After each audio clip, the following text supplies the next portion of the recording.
নিজেকে সুলতান সোলেমানের মতো মনে হচ্ছে। আমি এখন যে দেশটিতে আছি সেই দেশটির এক পাশে হচ্ছে ইউরোপ, আরেক পাশে হচ্ছে এশিয়া। পৃথিবীতে এমন কোনো দ্বিতীয় শহর নেই যার দুই পাশে দুটি মহাদেশ। ঠিকই ধরতে পেরেছেন, আমি এখন কোথায়? আমি এখন টার্কিতে।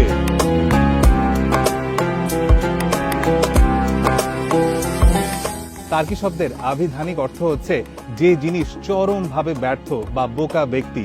তাই বলে কিন্তু টার্কির মানুষদেরকে বোকা ভাববেন না। পৃথিবীর সবচেয়ে সুন্দর সুন্দর নিদর্শনগুলো কিন্তু টার্কিতেই রয়েছে এবং পৃথিবীর সবচেয়ে সুন্দর মেয়েরা কিন্তু টার্কি থেকে বিলং করে। তুরস্ককে কিন্তু ইউরোপের মসজিদের শহর বলা হয়।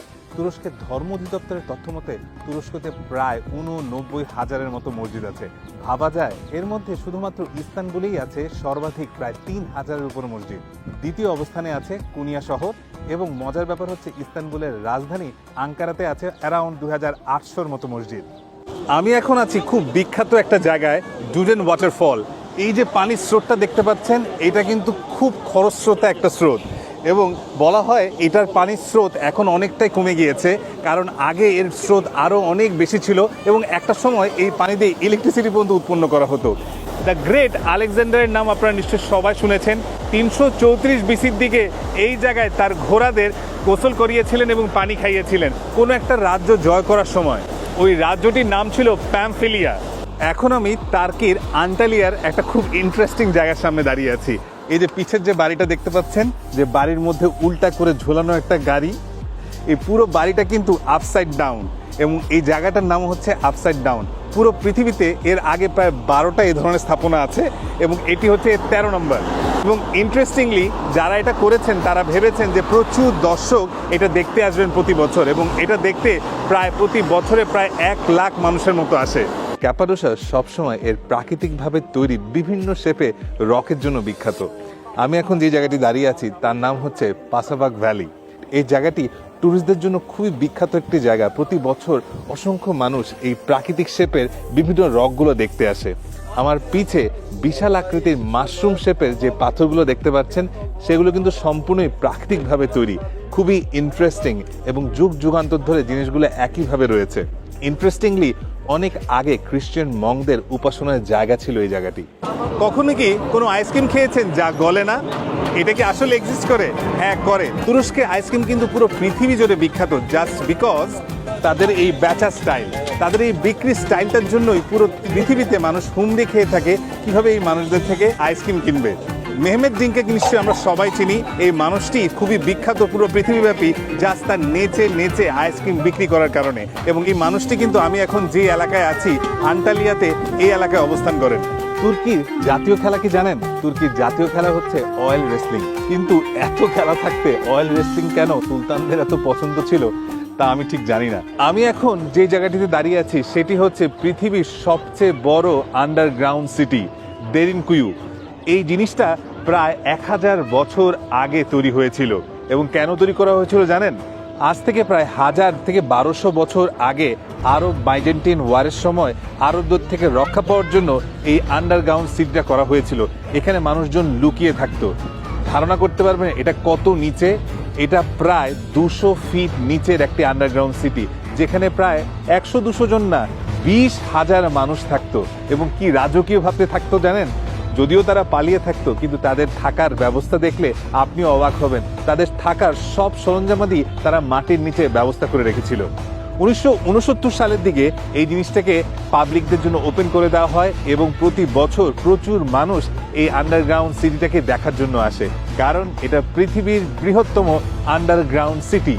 মাটির নিচে সর্ববৃহৎ শহরের ঠিক পাশেই আরও একটা মাটির নিচে শহর আছে, সেটি কামিকালি আন্ডারগ্রাউন্ড সিটি। এবং মজার ব্যাপার কি জানেন? এটাও আরব বাইজেন্টিনের যুদ্ধের সময় বানানো। এবং আরও ইন্টারেস্টিংলি তাদের বিভিন্ন নর্মাল মাটির উপরের ঘরের থেকে পাতাল দরজা ছিল। পাতাল দরজা দিয়ে এরা মাটির নিচের দিকে চলে যেতে পারতো যখন যুদ্ধ বা শত্রুর আক্রমণ হতো। এখানেও প্রায় 2,500 থেকে 3,000 মানুষ গুহার নিচে বসবাস করত। এখানে প্রায় 5 থেকে 6 তালা আছে। কিন্তু ইন্টারেস্টিং ব্যাপার, উপরের তালার দিকের মানুষজনরা যাদের ওয়েলথ একটু বেশি তারা উপরের তলায় থাকতো, আর যাদের ওয়েলথ একটু কম তারা আসলে নিচের তলার দিকে থাকতো। এবং মাটির নিচে থাকলে কি হবে? এদের ঠাটবাটের কিন্তু অভাব ছিল না, নানান রকম তারা ব্যবস্থা করে রেখেছিল। এই যে দেখুন ছোট ছোট ঘর, ছোট ছোট ঘর করে রেখেছে, এখানে মানুষ থাকতো। কিন্তু আশ্চর্যের বিষয় আমার কাছে মনে হতো যে এত বছর আগে, 1000 বছর আগে যেখানে কোনো লেটেস্ট সিস্টেম ছিল না, তারা কিভাবে অক্সিজেন পেত সেটা আমার আসলে জানার খুব ইচ্ছা। এই টিউলিপ শেপের ট্রান্সপারেন্ট চায়ের কাপটি দেখতে পাচ্ছেন, এটি কিন্তু টার্কিতে খুব বিখ্যাত। এবং মজার ব্যাপার কি জানেন, পৃথিবীতে সবচেয়ে বেশি চা উৎপন্ন হয় চীনে, কিন্তু সবচেয়ে বেশি চা কনজিউম করে টার্কিশরা। খুব ইন্টারেস্টিং না? যদিও টার্কিশরা চা উৎপাদনে পৃথিবীতে চতুর্থ, এবং টার্কিশ টি আসলেই স্পেশাল, এটা খেয়ে না দেখলে আপনি বুঝবেন না। পৃথিবীতে ভ্রমণের জন্য সবচেয়ে বেশি যে জায়গাগুলোতে মানুষ যায় তার মধ্যে কিন্তু তুরস্ক চতুর্থ। ফ্রান্স, স্পেন এবং ইউএস এর পরেই তুরস্কের অবস্থান। মজার ব্যাপার কি জানেন, তুরস্কের জনসংখ্যা প্রায় 8 থেকে 9 কোটি, এবং প্রতি বছর এদের এখানে মানুষজন ঘুরতে আসে প্রায় 9 থেকে 10 কোটি। সান্তা ক্লজ বলতে যাকে আমরা চিনি, যিনি সাদা দাড়িওয়ালা এবং লাল রঙের ড্রেস পরে ঘুরে বেড়ান এবং সবাইকে উপহার দেন, সেই মানুষটার নাম কি জানেন? সেই মানুষটার নাম হচ্ছে সেন্ট নিকোলাস, এবং সেই মানুষটার জন্ম কিন্তু তুরস্কে। খ্রিস্ট 280 শতাব্দীর দিকে এই লোকটির জন্ম হয় পাতারা নামক তুরস্কের একটি জায়গায়। সততা এবং দয়ার জন্য তিনি খুব বিখ্যাত ছিলেন এবং সবাই তাকে খুব পছন্দ করত। শোনা যায় বেশ ধনী ছিলেন মানুষটি, এবং সবাইকে তিনি হেল্প করতেন এবং কারো বিপদ হলেই তিনি এগিয়ে যেতেন। আমি এখন দাঁড়িয়ে আছি ক্যাপাডোকিয়া ক্রাউন জুয়েল যাকে বলা হয়, তা হচ্ছে গোরমে ওপেন এয়ার মিউজিয়াম। সবসময় আমরা মিউজিয়াম বলতেই বুঝি বদ্ধ কোনো জায়গা যেখানে অনেক কিছু থাকবে, সবকিছু সাজানো গোছানো কাচের ঘরের মধ্যে, কিন্তু এটা একটা আশ্চর্য মিউজিয়াম যা সবকিছু খোলা। এবং এই জায়গাটি ক্যাপাডোসিয়ার সবচেয়ে পপুলার ট্রাভেল ডেস্টিনেশন। কেন? আপনি জায়গাটার আশপাশের বিউটি দেখলেই বুঝে যাবেন। এখানেও পিজন ভ্যালির মতো ছোট ছোট পাখির বাসার মতো ছোট ছোট গুহা আছে যেখানে মানুষ বাস করত, এবং অদ্ভুতভাবে এখানে মানুষ বসবাস করার ব্যবস্থা আছে। হিস্ট্রিক্যাল প্লেসের জন্য কিন্তু তুরস্ক সবসময় বিখ্যাত। যেমন তুরস্কের আন্টালিয়ায় মাটির নিচে গবেষকরা যে গোবেকেলি তেপে খুঁজে পেয়েছিল, তার বয়স প্রায় 13,000 বছর পুরনো। ঠিকই শুনছেন, প্রায় 13,000 বছর পুরনো। আজ থেকে প্রায় 8,000 বছর পূর্বে মানুষের পায়ের ছাপ ওখানে পাওয়া যায়, এবং বলা হয় ওই সময়টা ছিল প্রস্তর যুগ, তাই তখনও কৃষিকাজ শুরু হয়নি। এজন্য বলা হয় পাহাড়ের আনাচে কানাচে পাথরের মধ্যে খোদাই করা বিভিন্ন শিকারী জীবনের ছবি এখানে পাওয়া যায়। এই হার্ট শেপটা দেখে কি মনে হচ্ছে আমি কোথায়? আমি এখন ক্যাপাডোসিয়ার একটা খুব বিখ্যাত জায়গায়, যার নাম হচ্ছে লাভ ভ্যালি বা প্রেমের উপত্যকা। এই নামটির পিছে কিন্তু খুব সুন্দর একটা ব্যাখ্যা আছে।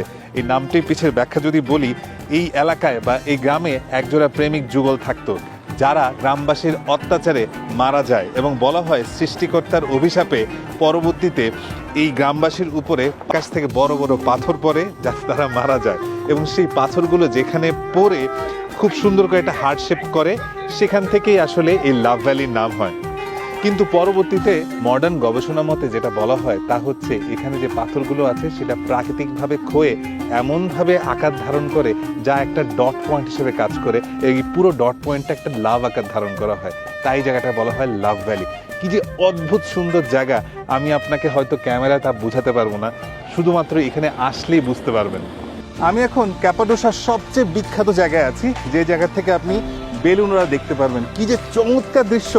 এই দৃশ্যটা আপনার মিস করা উচিত হবে না যদি আপনি অ্যাটলিস্ট তুরস্কে আসেন। জায়গাটার নাম হচ্ছে সানরাইজ অ্যান্ড সানসেট পয়েন্ট। এই জায়গাটা ঢুকতে অ্যারাউন্ড 20 মিনিটের মতো লাগবে। আর যদি আপনার বেলুনে উঠতে চান তাহলে ভোর 4টা-5টার দিকে আপনার আসতে হবে। পার পার্সন অ্যারাউন্ড 200 ইউরোর মতো দরকার হবে।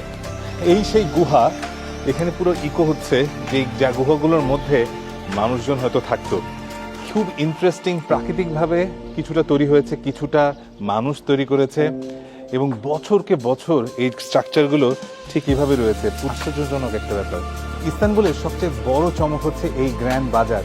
প্রায় 700 বছর আগে এই গ্র্যান্ড বাজারটা তৈরি করা হয়েছিল হাগিয়া সোফিয়ার জন্য। এখান থেকে যে টাকা আসতো সেই টাকা দিয়ে হাগিয়া সোফিয়ার মেইনটেনেন্স করা হতো।